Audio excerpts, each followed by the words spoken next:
Okay, I repeat once again. हमने क्या किया, torque and the angular momentum of system of n particles लिया। एक सिस्टम लिया जिसमें एन पार्टिकल्स है, एक एंगुलर मोमेंटम ये क्या, दूसरे का ये, इस तरह से nth का ये है।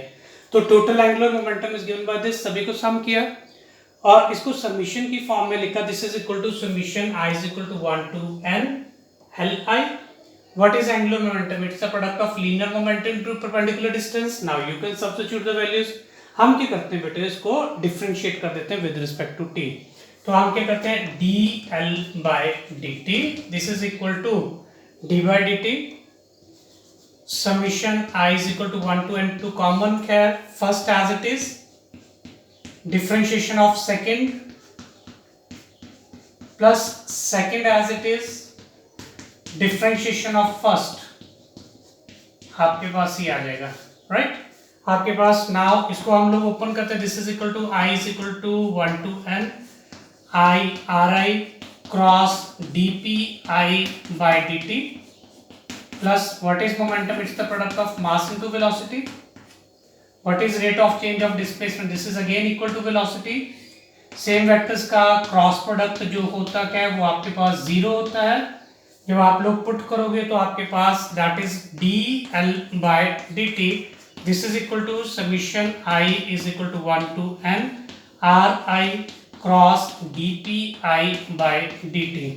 आपके पास ये सारी की सारी चीजें तो यहाँ से 0 हो जाएंगी, राइट। लेकिन आपके पास न्यूटन्स का सेकंड लॉ लगाइए। By Newton second law rate of change of momentum is directly proportional to the force applied. तो मैं क्या कहता हूँ, यहाँ पे लिखता हूँ बाय न्यूटन्स का सेकेंड लॉ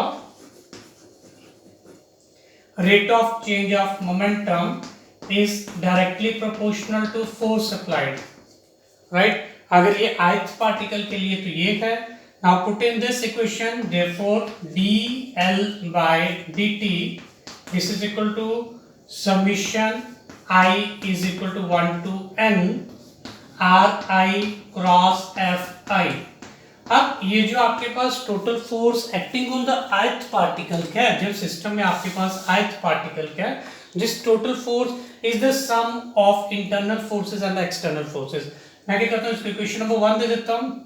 आल्सो ये जो आपके पास टोटल फोर्स है, this is the sum of the force on internal particles जो है, जो पार्टिकल एक दूसरे के ऊपर लगा रहे थे, plus the total force on that particle अगर हम बाहर से लगा रहे हैं, this is equal to, right.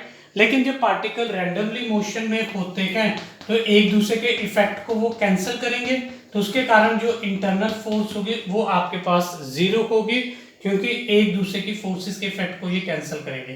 तो सबसे पहले इसको जब हम इसमें पुट करेंगे तो एफ आई आपके पास क्या बन जाएगा, this is equal to F i सिर्फ एक्सटर्नल फोर्स बची।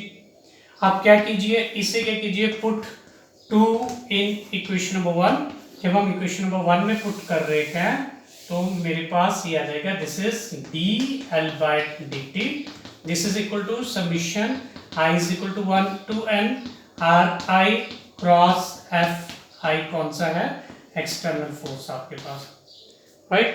तो external force, external what is force into perpendicular distance, this is equal to the torque. तो dl by dt this is equal to the summation I is equal to 1 to n to as it is, what is force into perpendicular distance, this is the torque। लेकिन जब torque को यहाँ कहते हैं कौन सा ith particle के, तो I से रिप्रेजेंट करेंगे। जब एक्सटर्नल फोर्स लगे तो हम इसको एक्सटर्नल फोर्स से इस तरह से शो कर देते हैं। Done, this is the required expression. What कहाँ पे है, torque is defined as a product of force into perpendicular distance. ये वैल्यू हम लोगों ने यहाँ पुट की है। This is the required expression.